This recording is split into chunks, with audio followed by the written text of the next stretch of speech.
My name is Margaret Schneider, and I'm 33 years old. If you had told me even a month ago that my life would fall apart in a single evening, right in front of the people I loved most, I wouldn't have believed you.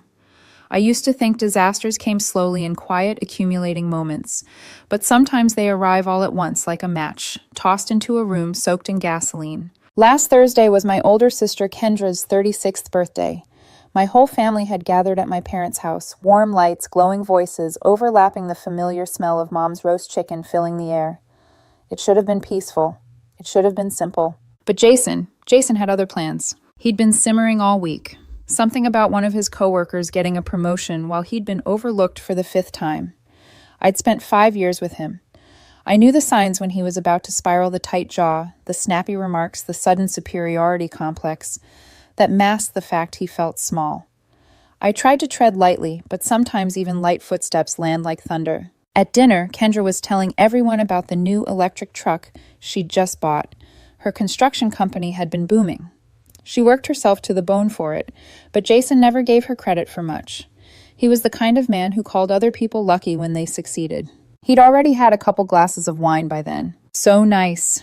Jason cut in loudly, swirling his glass like he was hosting his own talk show, having money to burn on toys, while some of us work actual stressful jobs. Kendra blinked slowly. Well, it's a work vehicle, and the company's doing great this year. Mm-hmm.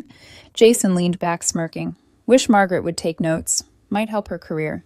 The room quieted just a little, those subtle, stiffening silences families try to ignore. I kept my voice calm. Jason, not now. That was all it took. He slammed his hand on the table hard enough to rattle the cutlery. No, Margaret. Let's talk about it. Let's talk about how your sister manages to run an entire company while you sit at home playing with code all day. I'm a software developer. I work from home. I make good money. But Jason always framed it like a hobby instead of a career. He turned sharply toward Kendra, pointing with an unsteady finger. That his voice cracked from the wine, that's what a real woman accomplishes. Success. Drive. Not whatever you do. Mom gasped so softly most people didn't hear it. Dad didn't move, but his jaw tightened like it was clamped in a vice. Mark, Kendra's husband, stared at Jason with a look that read, "You're digging your own grave, buddy." And Kendra? Her expression was somewhere between pity and outright disgust. Jason wasn't finished. "You're completely worthless, Margaret." His voice rose slurred, triumphant in the ugliest way. "I should have gone after someone like Kendra instead. She actually has her life together." Silence. Heavy, suffocating, humiliating silence. Kendra looked like she wanted to sink through the floor. My father set his fork down with delicate precision, like the alternative was to throw it. My mother whispered my name under her breath. I didn't cry, I didn't yell, I didn't plead. Something inside me, something that had been fraying for years, finally snapped clean. I took a slow sip of my wine, set the glass down carefully, and said only one word. Probably. Not loud, not angry, just done. Jason blinked, confused that I wasn't exploding the way he expected. I rose from my chair. Everyone watched, still frozen. "I'm leaving," I said quietly. Jason scoffed. "Oh, come on, Margaret, don't be dramatic." He had no idea this was the opposite of dramatic. This was clarity. I walked out of my parents' dining room, out the front door, into the cool night air that felt like the first full breath I had taken in months. 10 minutes later, I was driving home.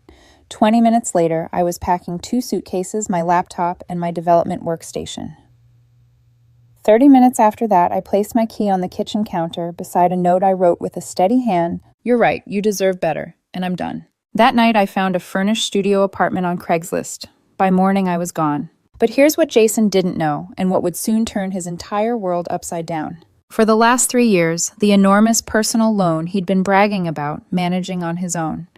The one he whispered about late at night, terrified of defaulting sick from the stress, drowning in interest. Kendra had been paying it, every month, directly, over $87,000 so far, and she hadn't done it for him, she'd done it for me. Because 3 years ago Jason had been drowning, and I, naive and hopeful, had begged my sister for help. I called it a business arrangement. She called it family looking out for family. I promised her I'd repay every cent with interest. I had been funneling nearly everything I earned back to her, quietly, secretly trying to bridge the gap between the man Jason pretended to be and the man he actually was. I thought someday I'd surprise him. I thought it would prove my love. I thought he would see my worth. But instead he stood in front of my family and called me worthless. The irony of that is almost poetic. I didn't know it then, not yet, but this was only the first fracture. The real break was coming. And when it did, Jason would discover exactly how much worth he had been living off all along. I woke up the next morning in my tiny studio apartment, staring at a ceiling I didn't recognize. For a moment, I felt the old instinct, the one that told me to check on Jason to make sure he hadn't spiraled, to brace myself for whichever version of him I'd get that day.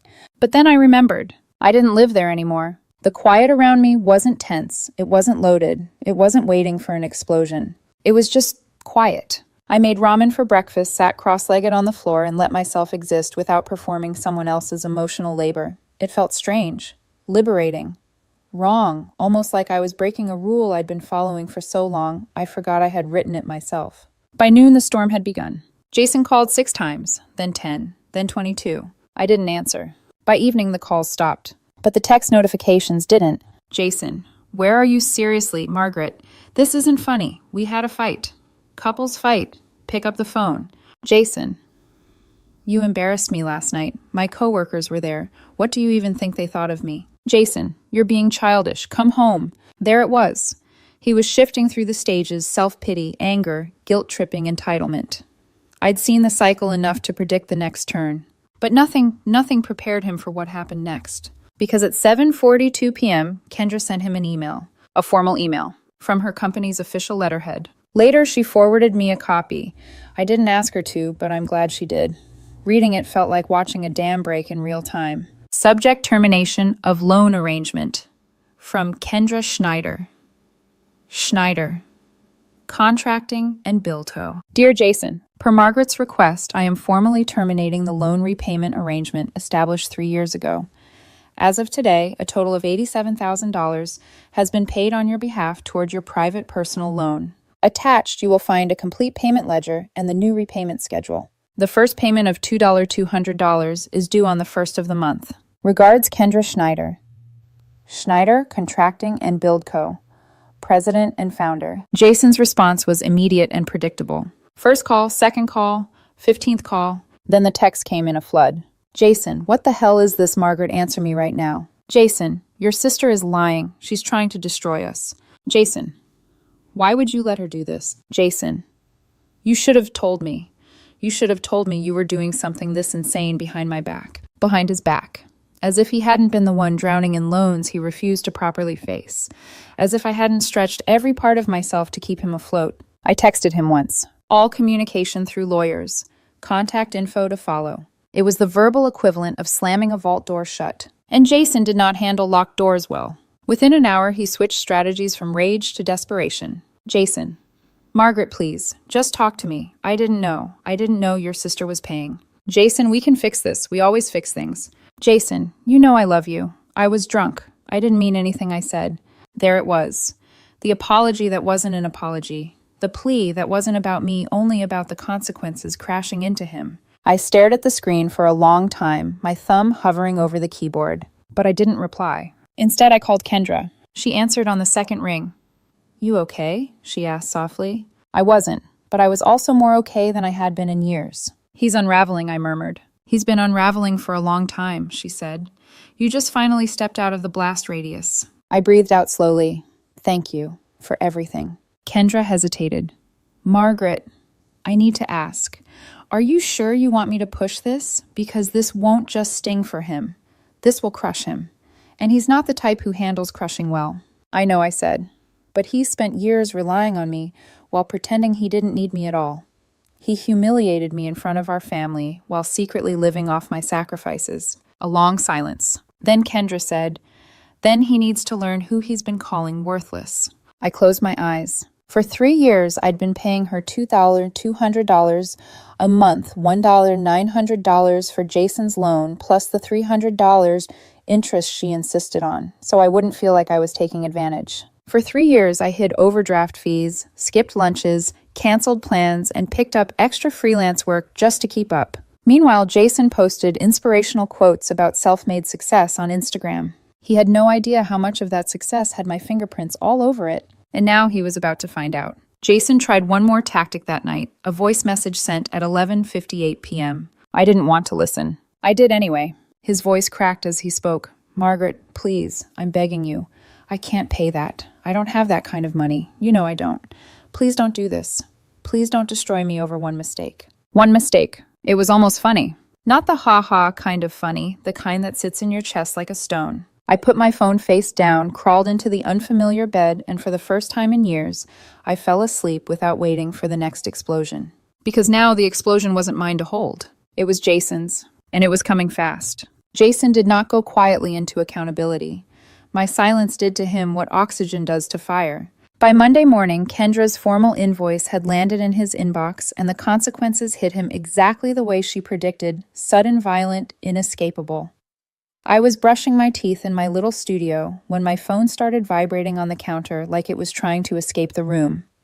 Missed calls, voicemails, texts, unknown numbers, blocked numbers. I ignored all of them. Then my phone buzzed again, this time from Kendra. Kendra, he knows. Buckle up.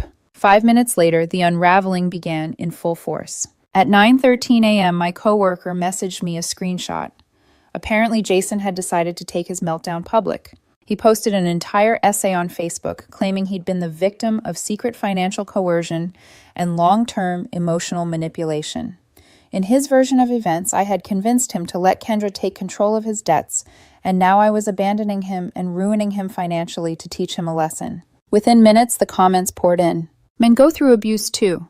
Wow, she sounds controlling. Good for you for speaking up. You deserve better, Jason. If I hadn't lived through the reality, I might have believed it too. He always was talented at performing his way into sympathy. But then everything shifted. Because a half hour later, Kendra commented on his post. She didn't argue. She didn't insult him. She didn't explain anything. She simply wrote, "Here are the receipts for 36 months of loan payments I made at Margaret's request. She was trying to protect you from defaulting because you were having panic attacks. She depleted her savings to keep you afloat. You're welcome." And then she attached screenshots, every payment, every month, all the documentation. Silence hit that comment section with surgical precision. One by one, the supportive replies slowed, then stopped. Some disappeared entirely. Others were replaced with cautious remarks, or people untagged themselves and backed away like the social media thread had suddenly caught fire. Jason didn't comment again. He didn't need to. His narrative, the one he had built so carefully, crumbled beneath him in real time. By Tuesday morning, he tried a different tactic, showing up at my office. He marched into the lobby demanding to speak to Margaret immediately, claiming it was a family emergency. He made enough of a scene that security escorted him out. The receptionist called upstairs, shaking, worried I might still be involved with that angry man downstairs. When my manager asked me to come into his office, I felt the familiar panic rise in my chest. I was so afraid Jason's chaos would cost me my job. But when I showed my boss the separation paperwork and the messages from Jason, he nodded sympathetically. "Take the rest of the week off," he said. "We've got your back." I didn't realize how badly I needed someone to say those words out loud. By Wednesday, Jason's tone had shifted again. His Facebook sob story wasn't gaining traction anymore. People had started asking uncomfortable questions he didn't want to answer. And so, like clockwork, he pivoted back to rage. He posted on Instagram about fake family loyalty, made vague threats about exposing the truth, and even tried accusing Kendra of trying to bankrupt him out of jealousy. He underestimated how quickly Kendra could shut that down too. Rather than engage, she simply posted the contract. Yes, the literal contract he had signed 3 years ago, agreeing to her loan payments as a private arrangement between him and me. Signed, dated, clear as day. Jason went unusually quiet after that. But his silence didn't last. That evening, my phone buzzed again. But this time, it wasn't a message. It was my neighbor, Frank, the 80-year-old Korean War veteran who lived next door to me. "Margaret," he said, his voice gravelly but calm. "Your man is outside the door yelling your name. Should I call the cops?" Before I could answer, I heard the pounding. "Margaret, open the door." Jason's voice echoed through the hall. "We need to talk like adults." Frank didn't wait for my reply. "All right, that's enough," I heard him bark. "It's 6 p.m., and you're causing a disturbance." Jason snapped something back. I couldn't make out the words, but the tone was sharp and disrespectful. Frank called the police on the spot. When the officers arrived, they issued Jason a formal warning for disturbing the peace. Officer Martinez gave me a brief, knowing look as Jason argued with the other officer in the hallway. "Crazy ex?" he asked softly. I nodded. He let out a sympathetic exhale. "You'll get through it. Just keep documenting everything." By Thursday morning, Jason had changed strategies again. This time, he contacted my company's HR department, claiming he was still my emergency contact and that there was a family crisis. HR called me immediately. Is this accurate? They asked. No, I said. Please remove him permanently. He should have no access to any information about me. Should we document this attempt? Yes, please. I hung up and sat still for a long moment. Jason wasn't just panicking, he was thrashing. Desperately, blindly, violently, like something that had lost the illusion of control and didn't know how to function without it. By Friday, he had one card left to play his parents. His father, Robert, called me that afternoon. A kind man, one of the few in Jason's orbit who never tried to make excuses for him. Margaret, he said, voice heavy, my son is a mess. He's saying something about loans and your sister, and I don't understand any of it. Can you tell me what's going on? So I did. The dinner. The humiliation. The loan arrangement. The 3 years of payments. The invoices. Everything. Robert listened in stunned silence. He really said you were worthless, he finally asked, sounding more wounded than angry. He did, I whispered. Jesus Christ, he muttered. I didn't raise him like that. We spoke for nearly half an hour, and at the end of the conversation, he sighed. He's brought this on himself, Margaret. Maybe it's time he learns that actions have consequences. I didn't expect that, not from him. But by the end of the week, the consequences were only just beginning. By the time week 3 rolled around, Jason's life was collapsing faster than even I expected. It wasn't the drama or the screaming or the social media fights that finally broke him.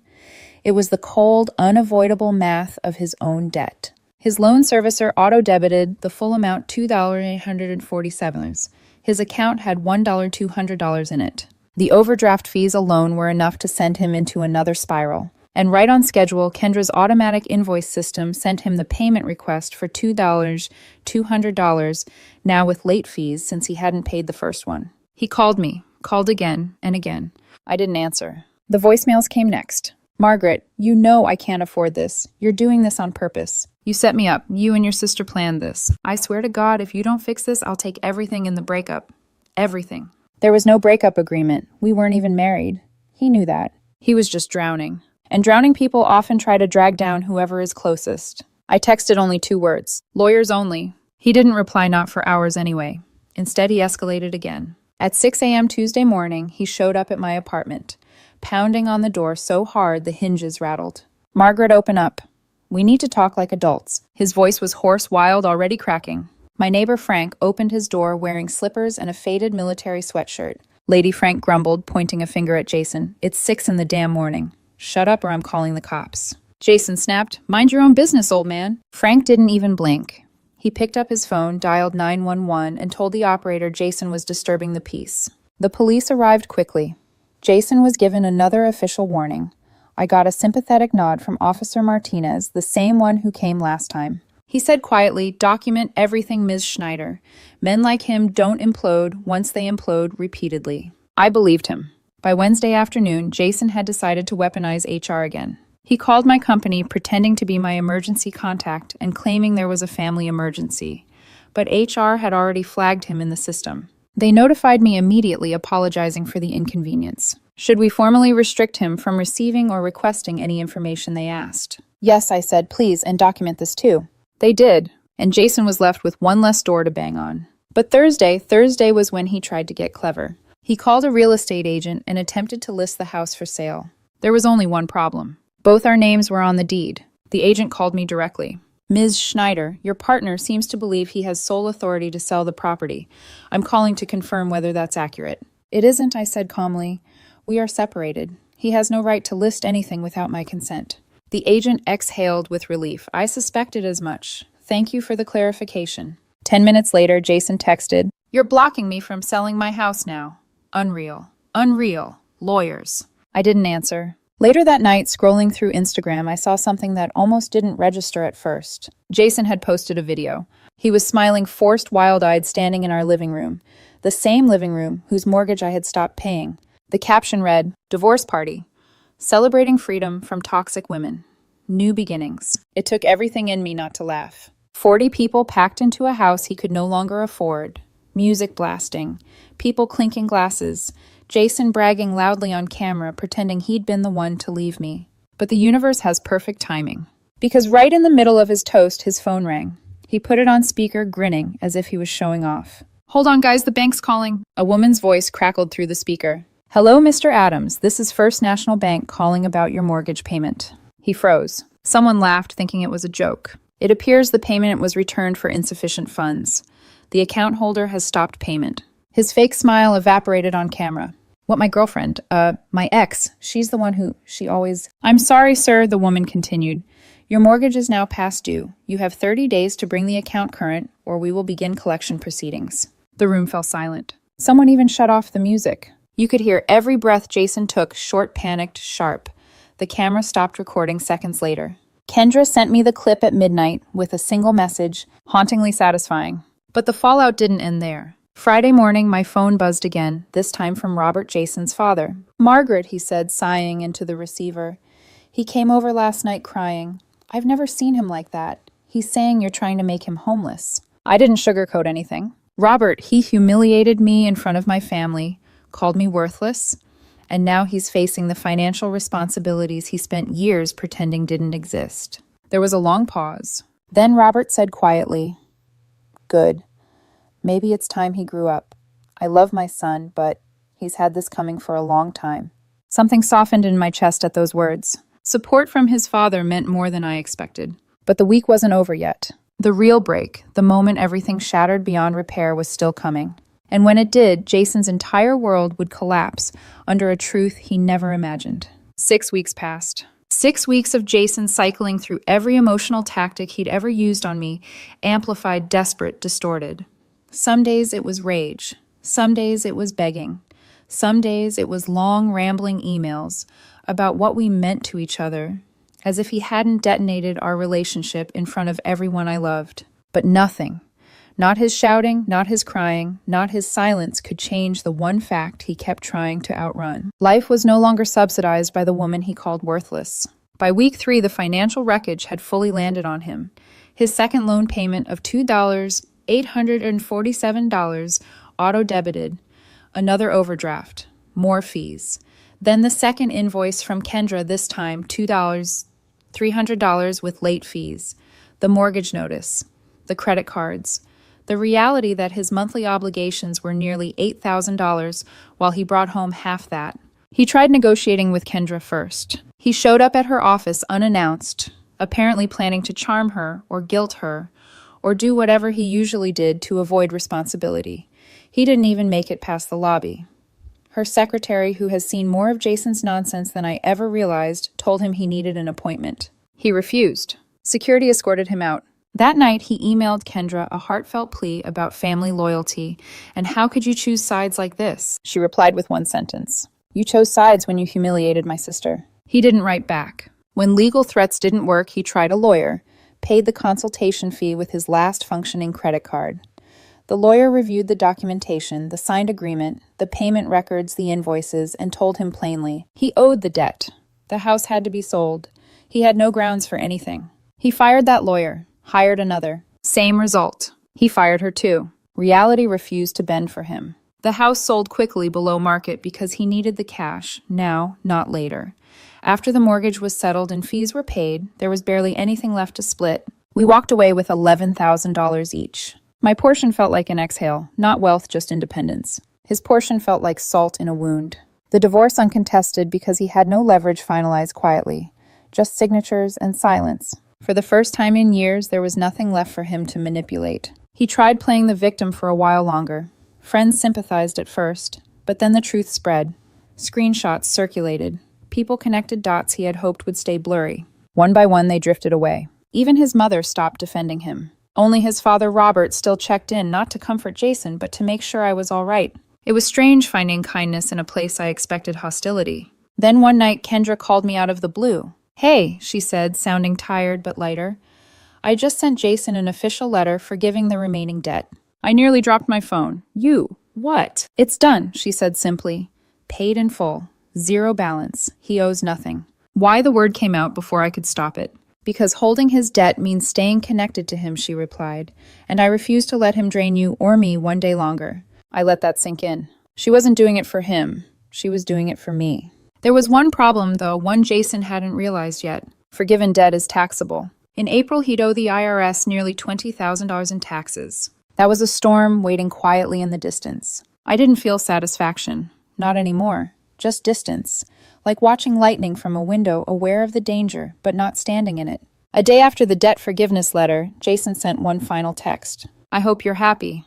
You destroyed my life over one drunken comment. I stared at the message for a long time. Then I wrote back, No, Jason, I didn't destroy your life. I exposed it. The destruction was already there. You hid it under $87,000 of my sister's money.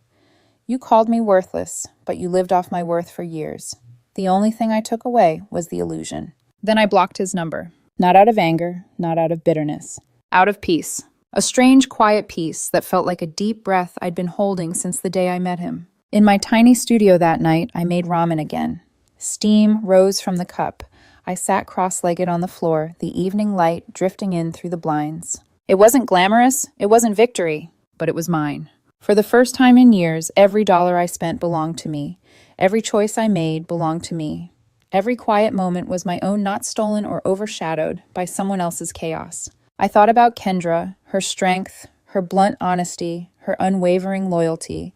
I thought about my parents, their silence that night, followed by their gentle texts checking in on me. I thought about Frank, the neighbor who stood up for me without hesitation.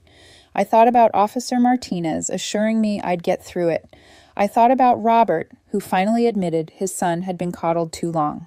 I thought about the small handful of friends who said, We're proud of you. And I realized something my therapist would later put into words. I had spent years trying to earn worth from someone who had none to give. Now I didn't need anyone to assign me value. I had it on my own. Later that week, I went out for coffee with someone new. Not a rebound, not a romance, just a gentle conversation with a man who listened when I spoke, an accountant, ironically enough. When I told him the story, he blinked and said, That wasn't financial abuse. That was financial sacrifice. You didn't enable him, you saved him. For once, the comment didn't sting. It didn't twist my stomach with shame. It just felt like the truth. I walked home afterward, the city warm and quiet around me, and I realized I wasn't angry anymore. I wasn't sad. I wasn't replaying the dinner or the insults or the invoices. I was finally free. I opened the door to my apartment, kicked off my shoes, sat on the floor with another bowl of ramen, and smiled as I took the first bite. It wasn't much, but it was peaceful.